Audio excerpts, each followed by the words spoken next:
I'm John Beaudin. This is Rock History Music. As a part of the Wrecking Crew, Louis Shelton was part of creating a lot of magic, as the cliche goes.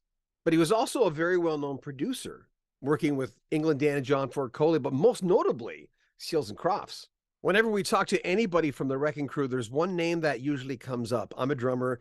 I loved Hal Blaine. He was on everything when I was growing up. We talk about that iconic drummer with the great Louis Shelton. Hal Blaine was, what would you say? Who was Hal Blaine to you? Hal Blaine. Well, he was he was just such a special person because he was so open and willing to try things differently.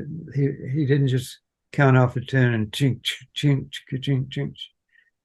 If you listen to The Beat Goes On or the Neil Diamond tunes or Good Vibrations, he's not just keeping time.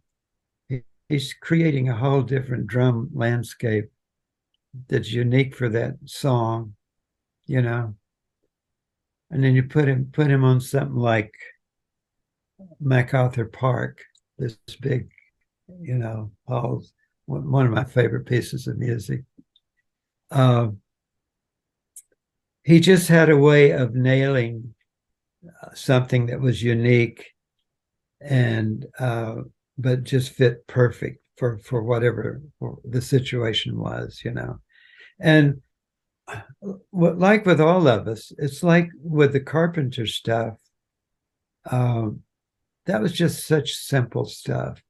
I mean, you had to play as simple as you could play in order for it to fit the Carpenters. Um, and most of the time, I was just playing a simple uh, a rhythm guitar on that stuff. There were times when that's all was required was just rhythm guitar. A There's song no for you. time. How many songs did you play? How many of the songs from A Song for You, for instance? Because, Bless This Beast and Children, Hurting Each Other, It's Going to Take Some Time, Goodbye, My Love, Top of the World, I Won't Last a Day Without You. That album was packed. Yeah, I did Top of the World. I did We've Only Just Begun and Close to You, but I don't know all the others. Uh, there's that one song, I believe it's called Let's Say Goodbye or something. It has that beautiful guitar solo on it. That was Tony Peluso. He was their guitar player. Tony was a good friend. He had a beautiful sound on that solo. He was a great recording engineer. I actually used him as a recording engineer on some stuff too. But yeah, that's the only guitar solo I ever heard on any of their stuff. Maybe there was others, but So you that one. toured with them first, right? After they got out of the Champs? Or did Oh, well, when they got out of the Champs, they weren't Seals and Crofts. They were right. just in a little four-piece band, and I ended up with them in that four-piece band. And we were playing the clubs around Hollywood and the Valley as the Mushrooms. And when Boyce and Hart came to Vegas, I was playing in Vegas with those two, and my brother-in-law who was on bass. And uh,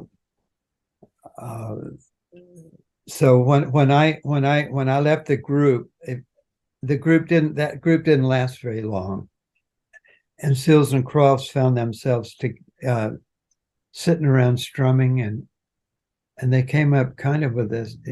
Dash was a drummer, but he borrowed this mandolin from his brother, and all of a sudden this Seals and Crofts thing started happening with Jimmy's style of writing went into, it took on a whole new life. And then Dash putting his harmonies in with Jimmy's vocals. And so they started playing around the clubs in LA with just the two of them and a bass player. And they were packing these coffee houses and actually got a good following doing that. And yeah, eventually got a record deal, and you know. But what happened between Year of Sunday 71 to Summer Breeze? Year of Sunday, the cast is this big. How did the budget, like I look at Summer Breeze, I mean, and it paid off, obviously. But Yeah. Summer Breeze, the cast is like, what the heck, supergroup? Actually, it probably wasn't that much more of a cast, but yeah, we were starting to put strings and horns and stuff in there on some of it, like on Hummingbird and all of that. But Well, you had Joe Osborne, Larry Knechtel on Summer Breeze. You well, also, I believe Summer Breeze was their first Warner Brothers record. I'm not sure. So we had Warner Brothers budget, you know, for Summer Breeze and Diamond Girl and all the following albums.